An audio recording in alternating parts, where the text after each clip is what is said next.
God seared that in me last week when we were in Michigan doing a conference, and the Holy Spirit dropped in my spirit. I'd never seen before. Jesus is sitting down eating lunch with Matthew the tax collector, which in the eyes of a Jew was worse than a pedophile because they had betrayed their own people for Rome. Jesus is eating lunch with him, which was his way of saying we're cool.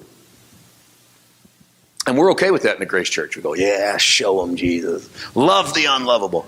And Jairus knocks on the door. And he's the highest ranking religious official in town. And when they open the door, he says, my daughter's at home dying. Would you come and pray for her? Jesus doesn't even excuse himself from the table. He gets up and goes to the highest ranking religious figure in town's house. It tells me this. He does not have any preference. Wherever there's faith, he'll go. Whether it's the prostitute on the street or the stained glass window singing church. If there's somebody in that house that opens their heart, he's there. Why? Because he's so weak for you.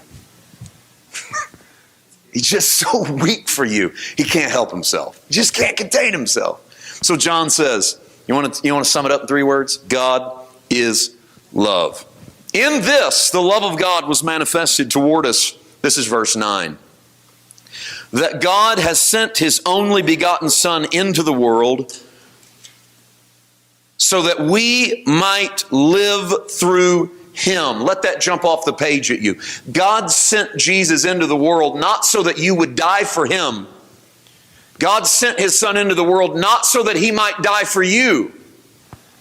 God sent His Son into the world so that we might live through Jesus. How are we going to live through a dead Jesus? We're not. We're going to live through a resurrected Jesus. Which is why I can't leave you at the cross. And that's the best definition most of us have for love. And we say God is love because He died on the cross. God is really love because He didn't stay on the cross.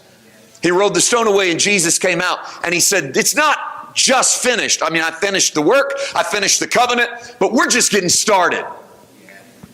And I've really come to express my love for you so that you and I can live together. You can live through me and I'll live through you. The greatest exchange you ever had was that God chose to live the life of the heavenlies on your earth. And here we've spent half our Christianity and we can't wait to get off the earth and go to heaven. And God couldn't wait to bring heaven to earth. Isn't that amazing? At Calvary, Jesus says to the criminal, today you'll be with me in paradise. Paradise in the Hebrew is the word Eden. Jesus was saying, today I'm going to take you back into the garden. Today we're going home. Today I'm going to take the sword off the tree of life. And you're not going to eat from the tree of the knowledge of good and evil anymore. You're not going to define yourself by how much good you do versus evil.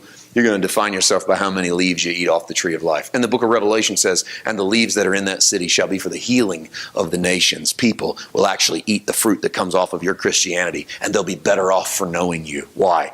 Because God sent His Son into the world so that we might live through Him.